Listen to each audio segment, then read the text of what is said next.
kami ingin menyampaikan bahwa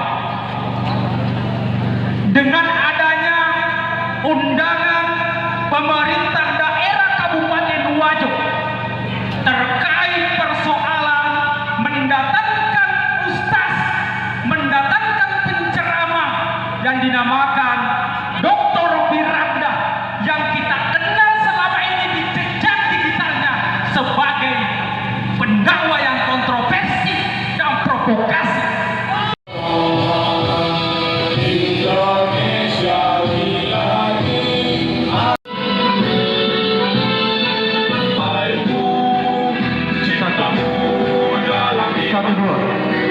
Jangan halangkan nasibmu, bangkitlah.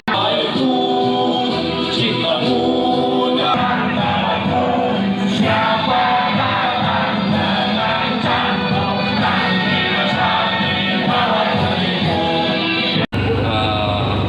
adik-adik, saudara-saudaraku semua telah menyampaikan aspirasi untuk menolak ya kehadiran saudara kita juga yang namanya Al-Ustaz Dr.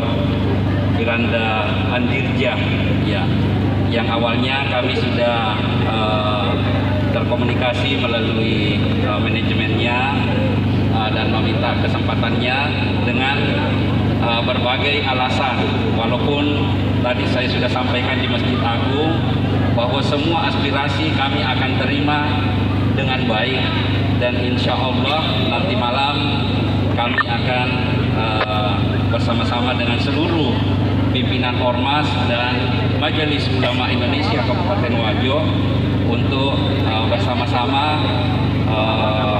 menentukan siapa yang akan menggantikan beliau ya di